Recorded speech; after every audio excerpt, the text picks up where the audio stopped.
Hi friends, எல்லோரும் எப்படி இருக்கீங்க? நல்லா இருப்பீங்கன்னு நினைக்கிறேன். நானும் ரொம்ப நல்லா இருக்கேன். நான் எங்கள் நேட்டிவ்லேருந்து இங்கே காஞ்சிபுரம் வந்துட்டேன்.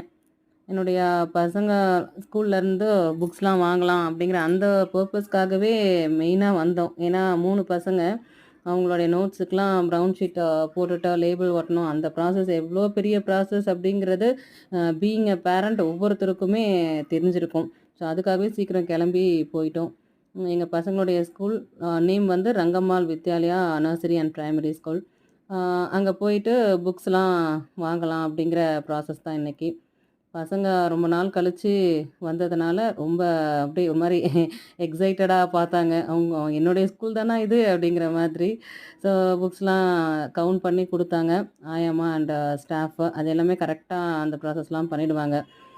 ஜஸ்ட்டு நேம் செக்கு இந்தாங்க அப்படின்லாம் கொடுக்க மாட்டாங்க. அதுக்கப்புறம் என்னுடைய பாப்பா அவங்களுடைய அந்த பின்னாடி ப்ளே கிரவுண்ட் அவங்க ஸ்கூலுடைய ப்ளே கிரவுண்ட்லாம் போய் பார்த்தாங்க. எப்போவுமே குழந்தைங்களால நிரம்பி வழியிற அந்த கிரவுண்டாக இருக்கட்டும், அந்த பில்டிங் வந்து பசங்களுடைய நாய்ஸ் இல்லாமல் ரொம்ப அமைதியாக ஒரு மாதிரி இருந்துச்சு. எனக்கு பிடிக்கவே இல்லை. ஏன்னா எப்போவுமே பசங்களை கொண்டு போய் மார்னிங் விட்டுட்டு ஈவினிங் அழைச்சிட்டு வரும்போதெல்லாம் பசங்களால் நிரம்பி வழியிறது அந்த சின்ன குழந்தைங்களுடைய சவுண்டால் ரொம்ப நல்லாயிருக்கும். இப்ப ரொம்ப அமைதியா அந்த கட்டடத்த பார்க்கவும், எனக்கு சுத்தமா பிடிக்கவே இல்ல. ஒரு மாதிரி இருந்தது. பாப்பாவும் அவளுடைய அந்த ப்ளே கிரவுண்ட்ல போயிட்டு சீசா இதெல்லாம் கொஞ்ச நேரம் விளையாடி என்ஜாய் பண்ணாங்க. ரொம்ப நாள் கழிச்சு வந்ததுனால அவங்களுக்கு ஒரு மாதிரி விளையாடணும் அப்படிங்கிற ஒரு ஆர்வம்.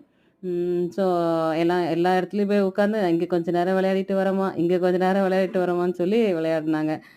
பசங்களுக்கே வந்து எல்லா பீரியட்லயும் பிடி பீரியட் தானே ரொம்ப பிடிச்சமானது. அதனால நல்லா அங்கங்க கொஞ்ச நேரம் விளையாடிட்டு ஏன்னா ஸ்கூல் ஸ்டார்ட் ஆயிடுச்சுன்னா பிடி பீரியட வந்து அனுபவிக்க முடியாது அப்படிங்கிற அந்த கஷ்டம் அவங்களுக்கு தான் தெரியும்.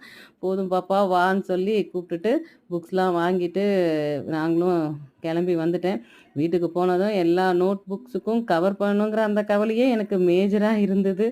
உங்களுக்கும் அந்த கவலை இருக்கும் எனக்கு தெரியும். இது மட்டுமா ஃப்ரெண்ட்ஸ், அதுக்கப்புறம் நம்ம பசங்களுடைய யூனிஃபார்ம்லாம் ஸ்டிச் பண்ண குடுத்துருப்போம். டெய்லரிங் ஒர்க்கு அத முடிக்கணும். அந்த ட்ரெஸ்ஸு வாங்கிட்டு வந்தாலும், அத போட்டு பார்க்கும்போது, ஒண்ணு பெருசா இருக்கும், இல்ல சின்னதா இருக்கும். அந்த அந்த ப்ராசஸும் ஒரு பெரிய ப்ராசஸ் ஆல்ட்ரேஷன். அதுக்கப்புறம் ஸ்கூல் பேக், லஞ்ச் பேக்கு இதெல்லாம் வாங்கணும். இவ்ளோ ஒர்க் இருக்கு. இதெல்லாம் முடிச்சு அந்த ஃபர்ஸ்ட்டு டே அனுப்பி, கொஞ்சம் அப்படி பழசாகுற வரைக்கும் ஒரு மாதிரி இருக்கும் நமக்கு. பிடிச்சிருக்கா ஃப்ரெண்ட்ஸ்? Thank you.